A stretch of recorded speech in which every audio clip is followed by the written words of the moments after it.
Hi! Hello sa mga diya Ma'am Jenny Blue. Matod niya, magpa-therapy di ko kog balik para nga makalakaw ko. Kuan man gud oy kato sa una nga pagpapiti nako. Libre to siya sa German hospital gani kanang gilibre kog therapy murag kaduha. Murag anak kaduha or katulo ba to? Mao to nga na therapy ko niya. After ato mga pila ka buwan nakalakaw kog balik kay napos ka nung balik akong mga tiil ba unya karon kay wa man may ka-afford ana oy igo ram nintaw na mo ang kuan sa pagkaon mao na nga paita lagi basta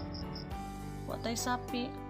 daghan pa man unta mga pamaagi pero gumikan kay wa man tay sapi mao na nga magpabili na lang gid ta ni nga sitwasyon. Eh, bisan pa gusto ko na to manggod niya wala tay sapi so tay mahimog yun mao na nga bisan ogas ka kayong paita sa sitwasyon dawat na lang ta lisod yun unta kaayo pero unsaon man nga wa man pud tay sapi nya wa man tay pangita so mao na nga gidawat na lang nako ngayon ani di na gyud siguro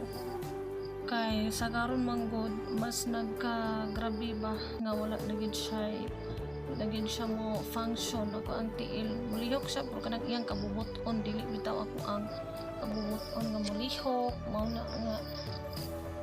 makaingon kung di wa na gid siguro paglaom nga mabalik ang kusog ani sa tinuod lang gid siya lalim ay kapoy gyud pero gumikan kay wala naman tayo mahimo dawato na lang mag-agad na lang sa planos Ginoo kung unsa magaling iya haging plano sa ako kay kahibaw man ko ba nga kung iya yung kabubuton nga makalakaw ko balik makalakaw mo gid ko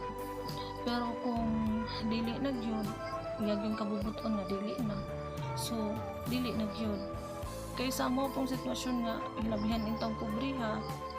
makaingon manggid tanong nga naon tay mga pamaagi pero gumikan lagi sa financial pod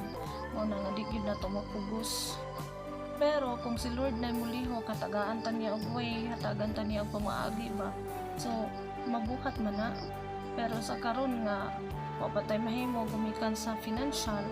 ang ako na lang sa karon nga mag-agad na lang ko kung unsa manggaling plano sa Ginoo para gid sa ako kay kung sa kaniadto nakalakaw kong balik akong edad ato kay 11 hangtod 13 ko nakalakaw kong balik pero may balik ra pud siya nga hinahinay na wala nang kusog hangtod karon so bali mag 13 ka tuig na nga dili ra ko makalakaw gyud kay 13 pa man ko ato niya karon mag 26 naman ko so mag 13 ka tuig na pud so man ingon ana na gyud kadugay nga akong til wala na nabalikan og therapy. So pohon basin di ay no basin pohon maka-budget rata ana walang tunod dagan kay salamat si mohang comment ni Ma'am Jenny Blue amping mo always God bless and bye bye.